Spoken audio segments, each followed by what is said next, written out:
San Antonio Spurs versus Oklahoma City Thunder, Western Conference Finals, Game Preview.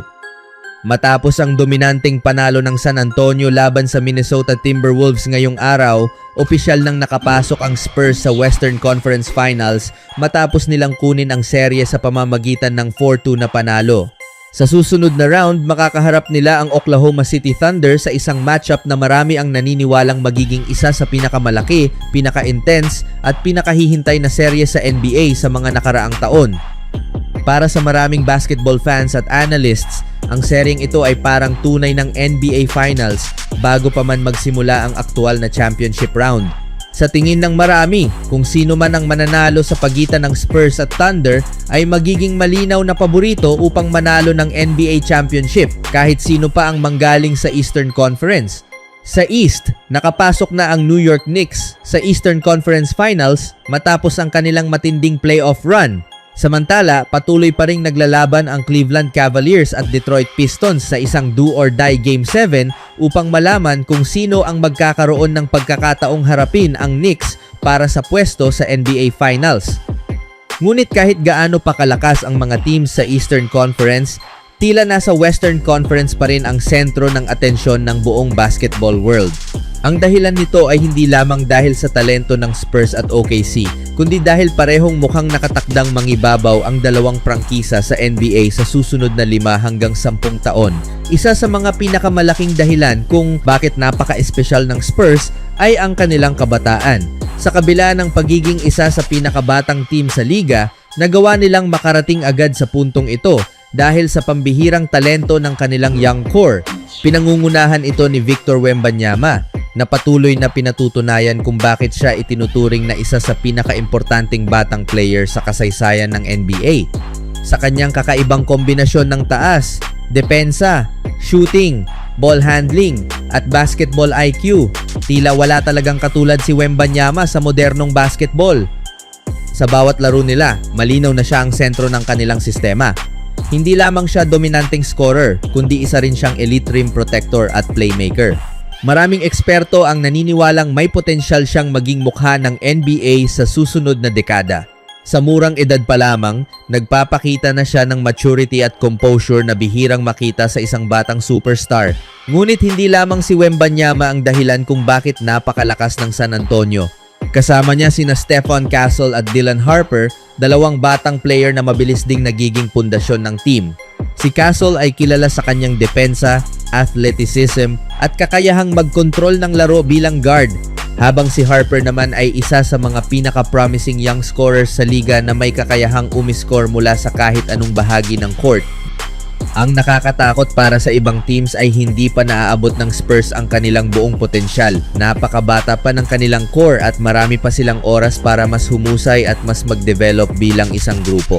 Bukod dito, mayroon pa ring malaking salary cap flexibility ang San Antonio, pati na ring maraming future draft picks na maaari nilang gamitin upang magdagdag pa ng mas maraming talento sa roster. Sa kabilang banda, hindi rin pahuhuli ang Thunder pagdating sa kinabukasan ng NBA. Sa katunayan, marami ang naniniwalang sila na ngayon ang pinakakompletong young team sa buong liga. Pinamumunuan sila ni Shai Gilgeous-Alexander, ang reigning MVP at isa sa pinakamahusay na players sa buong mundo ngayon. Si SGA ay naging simbolo ng consistency at excellence para sa Oklahoma City. Hindi lamang siya elite scorer, kundi isa rin siyang mahusay na leader na kayang kontrolin ang tempo ng laro. Ang kanyang calm demeanor at clutch performances ang isa sa pinakamalaking dahilan kung bakit napakadelikadong kalaban ng Thunder sa playoffs. Kasama niya sina Chet Holmgren at Jalen Williams, dalawang all-star caliber players na patuloy ding gumaganda ang laro bawat season. Si Holmgren ay isang modernong big man na kayang mag-shoot, magdepensa at magbigay ng spacing sa floor. Samantala, si Williams naman ay isa sa pinaka-versatile na forward sa liga ngayon dahil kaya niyang gumawa ng halos lahat sa court mula scoring hanggang defense at playmaking. Bukod sa kanilang tatlong pangunahing stars, mayroon ding mga batang role players ang OKC na mabilis na umaangat. Isa rito si Ajay Mitchell na unti-unting nagiging mahalagang bahagi ng kanilang rotation. Sa kanyang energy, shooting at basketball instincts, marami ang naniniwalang kaya niyang maging isa sa pinakamahusay na supporting player sa liga balang araw. Samantala, para naman sa Spurs, Si De'Aaron Fox ay tila perpektong veteranong partner para sa kanilang batang core. Ang kanyang bilis, scoring ability at karanasan ay nagbibigay ng balance sa San Antonio. Sa playoffs, napakahalaga ng pagkakaroon ng isang veteran guard na kayang gumawa ng tamang desisyon sa crucial moments at iyon mismo ang naibibigay ni Fox. Ang match-up sa pagitan ng Spurs at Thunder ay hindi lamang simpleng laban ng dalawang mahuhusay na team. Isa itong sagupaan ng dalawang organisasyong parehong may malinaw na direksyon, mahusay na front office at matibay na kultura. Parehong mahusay sa player development ang dalawang prangkisa at parehong marunong bumuo ng team chemistry nang hindi umaasa lamang sa malalaking pangalan sa free agency. Isa rin sa mga pinaka-interesting na bahagi ng seryeng ito ay ang coaching battle. Kilala ang San Antonio bilang isa sa pinakamahusay na organizations pagdating sa basketball fundamentals at discipline. Sa loob ng maraming dekada, nakilala sila sa kanilang winning culture at consistency. Samantala, ang OKC naman ay naging halimbawa ng tamang rebuilding process, isang team na maingat na nag-ipon ng draft picks at unti-unting bumuo ng contender nang hindi minamadali ang proseso. Sa basketball standpoint, napakaraming exciting storylines sa seryeng ito. Paano pipigilan ng Thunder si Wembanyama sa paint? Kaya bang kontrolin ng Spurs ang mabilis at dynamic na offense ng Oklahoma City? Sino ang mas mahusay sa crunch time, si Gilgeous-Alexander o si Wembanyama? Paano makakaapekto ang depth ng dalawang teams sa mahabang serye? Bukod sa individual matchups, malaking factor din ang depensa. Parehong top defensive teams ang Spurs at Thunder.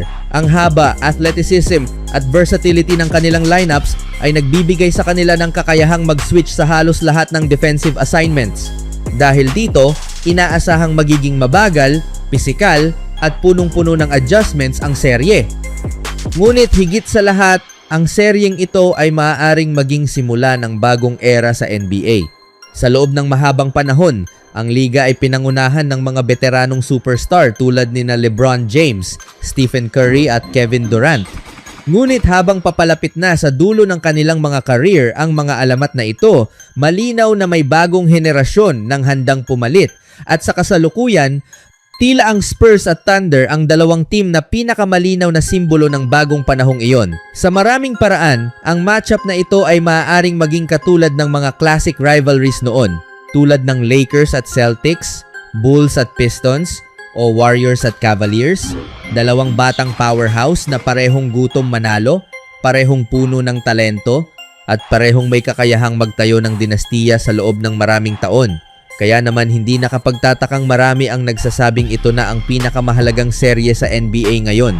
Hindi lamang dahil sa championship implications nito, kundi dahil maaaring ito ang umpisa ng pinakamalaking rivalry sa susunod na dekada ng basketball.